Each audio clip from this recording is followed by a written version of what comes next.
శ్రీ పులి చిన్న గారిని వచ్చి క్లుప్తంగా 2 నిమిషాలు మాట్లాడాల్సిందిగా కోరుచున్నాను.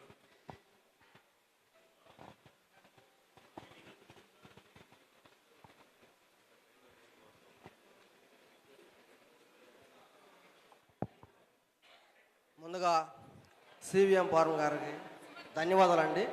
మీరు ఇంత మంచి కార్యక్రమం మా అమరావతి రైతుల మధ్యలో చూపిస్తూ చాలా ధన్యవాదాలు. అలానే అమరావతి రైతులకి, రైతు కూలీలకి మనం పడిన కష్టాలకు కూడా దీంట్లో చూపించడం చాలా ఆశ్చర్యంగా ఉంది. ఏంటంటే మనం అందరం కూడా గత 4 సంవత్సరాల నుంచి అమరావతి రాజధాని కోసం కష్టపడుతూనే ఉన్నాం. మరీ ముఖ్యంగా అమరావతి మహిళలకి వాళ్ళకి తగిన గాయాలు కానీ వాళ్ళ మీద పెట్టిన కేసులు కానీ చాలా ఇబ్బంది పెట్టా కూడా రాజధాని కోసం నేను పోరాడతానని చెప్పేసి కూడా వాళ్ళు పాదయాత్రలో వెన్ను చూపించరా.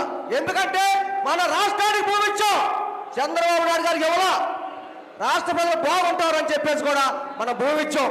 ఎప్పుడైతే 3 రాజ్యాలు ప్రకటించారో అప్పటి నుంచి కూడా మనం ఎన్ని కేసులు పెట్టినా మన పైన దాడులు కలిగినా కూడా మన రాష్ట్రం కోసం పోరాడుతూనే ఉన్నాం. అదేవిధంగా చంద్రబాబు నాయుడు గారిని నేను అంతవరకు కూడా మనం పోరాడాలని చెప్పేసి కూడా ప్రతి ఒక్కరికి బాధ్యత తీసుకోవాలి.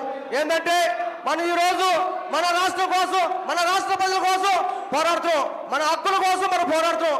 ఈ రోజు మనం కూడా అసైన్ రైతులు ఉన్నారండి, మీకు చెప్తున్నాను, అసైన్ రైతులు ఉన్నారు. మేము గత 4 సంవత్సరాల నుంచి మేము పోరాడుతూనే ఉన్నాం, ఓటు మెట్లు ఎక్కుతూనే ఉన్నాం. మా కవులు చెల్లించండి, కవులు చెల్లించే పోరాడుతూనే ఉన్నాం. ఇంత మటుకి వాళ్ళ కవులు చెల్లించకపోతే జగన్మోహన్ రెడ్డి అధినాయకుడి నుంచి కార్యకర్త వరకు కూడా కేసులు పెడుతూనే ఉన్నారు. 72 సంవత్సరాల వయసులో కూడా చంద్రబాబు నాయుడు గారిని 52 రోజులు జైలు బంధించాడు.